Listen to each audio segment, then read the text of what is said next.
रात को काफ़ी गर्मी लगने की वजह से मैं उस दिन ठीक से सो नहीं पा रहा था, तो मैं उठकर नीचे टहलने के लिए चला गया।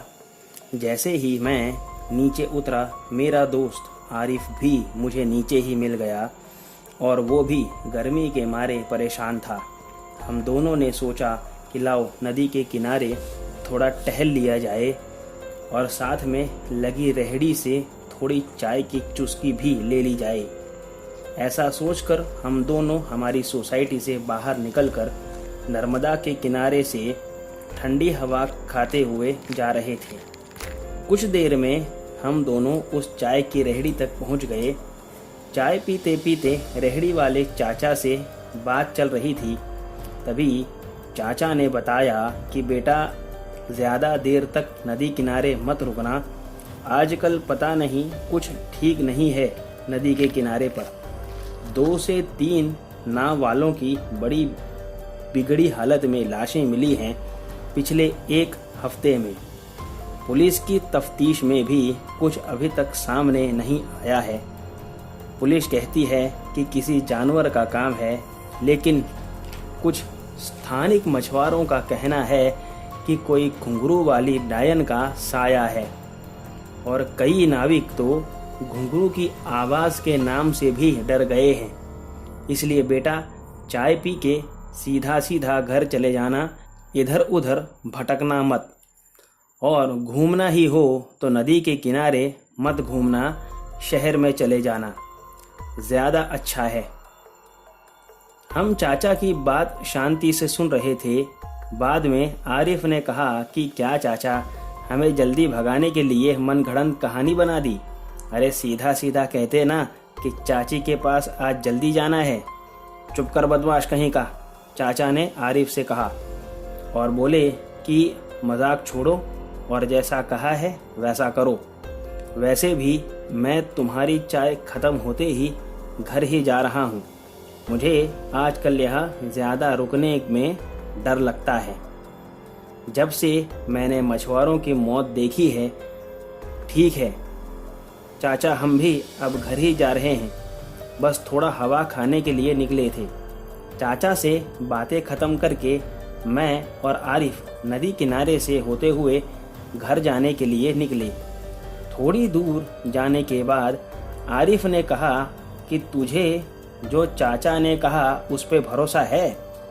मैंने कहा कि देख, चाचा की बात सही है या नहीं ये तो नहीं पता, लेकिन मछुआरों की मौत हुई है ये तो सबको पता है ही। और वैसे भी अगर डायन या चुड़ैल जैसी कोई चीज़ है भी तो मैं उसका अनुभव नहीं करना चाहता मेरे भाई। आरिफ और मैं बातें करते करते आगे बढ़ ही रहे थे कि अचानक हमने देखा कि एक औरत नदी के किनारे कुछ ढूंढ रही थी।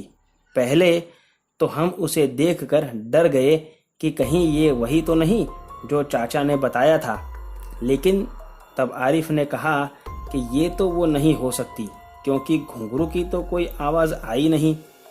और हम उसके सामने ध्यान ना देते हुए आगे बढ़ चले। तभी पीछे से आवाज़ आई कि बेटा मेरी मदद करो। तो हम दोनों ने पीछे जाकर औरत से पूछा कि क्या हुआ माँ जी, इतनी रात को यहाँ क्या ढूंढ रही हो? उस औरत ने कहा कि अपनी एक कीमती चीज़ मैंने यहाँ गिरा दी है जो सोने की है बेटा, ज़रा ढूंढने में मेरी मदद करो।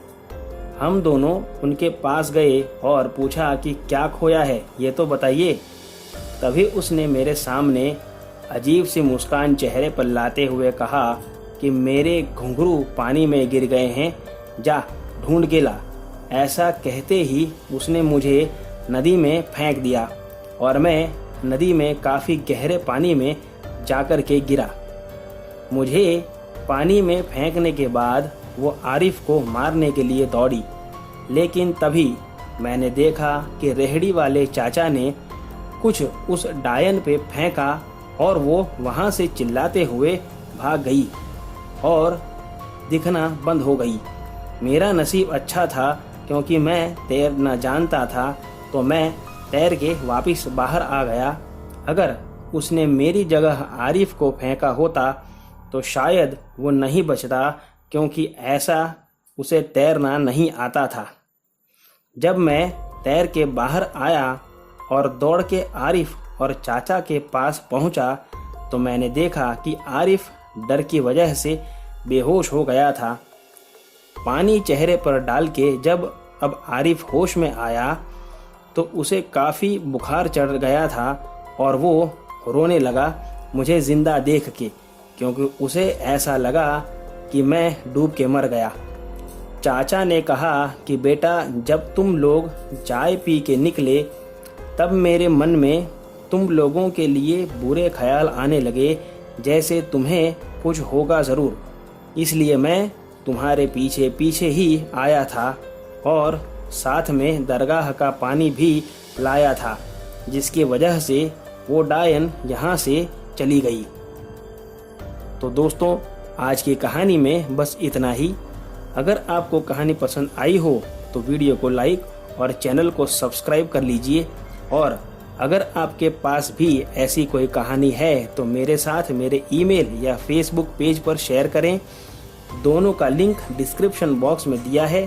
तो मिलते हैं अगली वीडियो में, तब तक stay home, stay safe, thank you.